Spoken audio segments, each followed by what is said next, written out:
There are times when a journey can take us to memorable places. One such journey took place in Scotland, on the Hebridean island of Jura.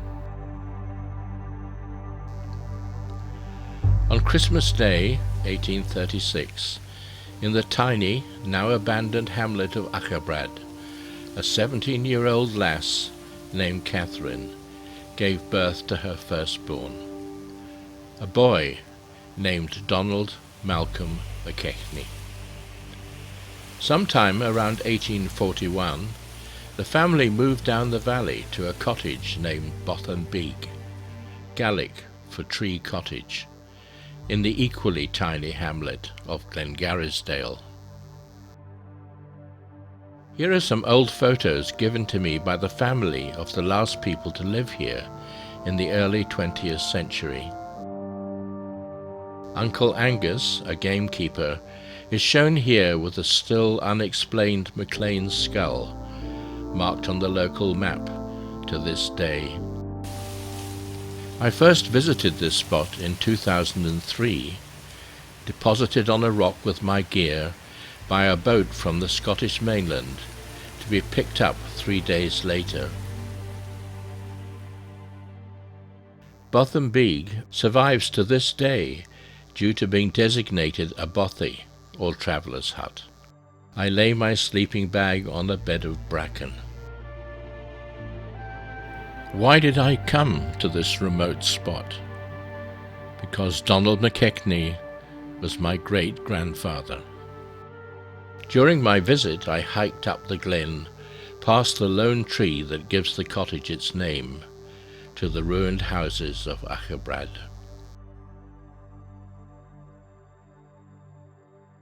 We now jump ahead in time by 7 years, to 2010, when we plan to take my Fleming 65, Venture 2, from Southampton in southern England to Iceland in the North Atlantic.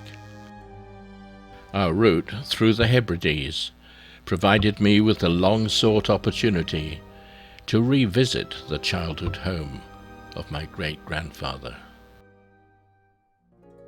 We made landfall on Jura at Craig House, the only village of any size on the island, and we anchored in Small Isles Bay, in the shadow of the peaks known as the Paps of Jura. The three main amenities in Craig House are the distillery, the village store, and the hotel from which there is a view of Venture framed by palm trees. From here, we set off up the east coast of the island on a stunning day. We passed Barn Hill, the house where, in 1948, George Orwell wrote his defining book, 1984. He nearly lost his life in the Gulf of Corryvreckan, the narrow passage with a notorious reputation that divides the northern tip of Jura from the next island of Scarborough. It was calm when we passed through, but even under these conditions, this treacherous body of water is prone to unpredictable upwellings.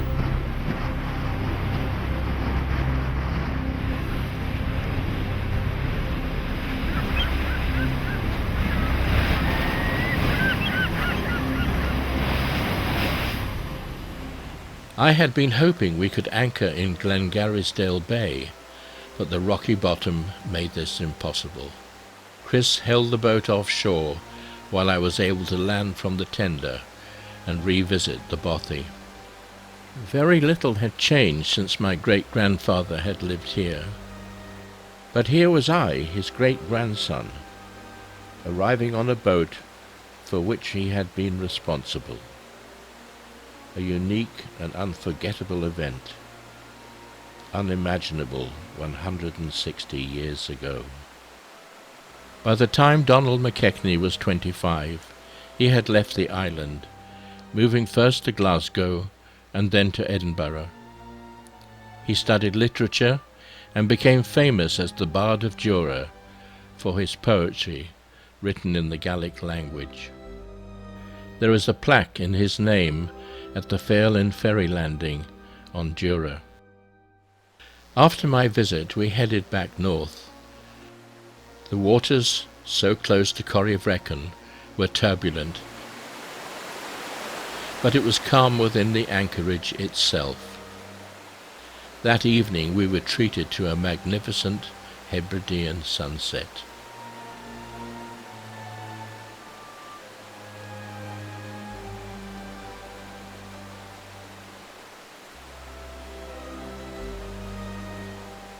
The following morning we set off south down the wild and deserted coast of Jura. The bothy is the only habitable structure on the whole of this coast, and it looked very small and isolated against the backdrop of the mountains and the towering clouds. We were headed for Loch Tarbert, a sea loch which penetrates the island and almost divides it in two. We anchored within the second set of narrows, where we appeared to be in completely landlocked waters, with only the call of wild geese to disturb the silence.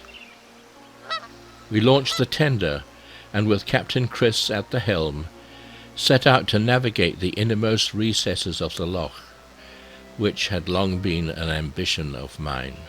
The way led through a narrow, twisting channel, hidden from view until you were directly in line with the entrance.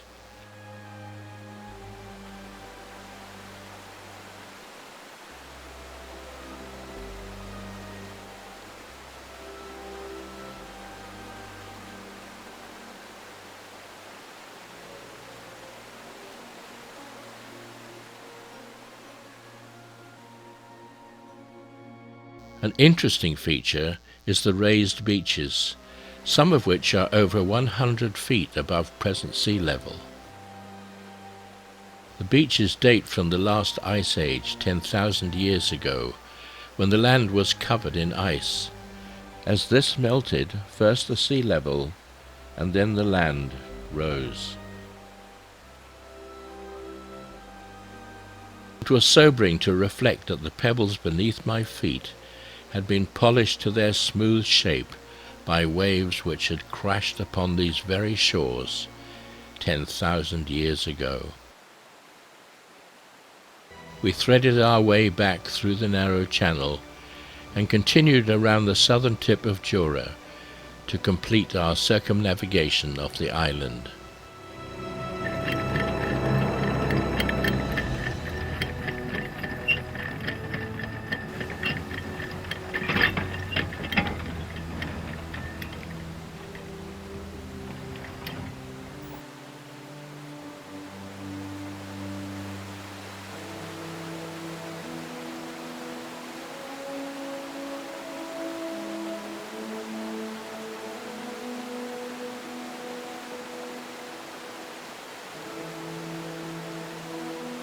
The paps were within sight all the way, and as they finally dropped astern, I wondered when I would next return.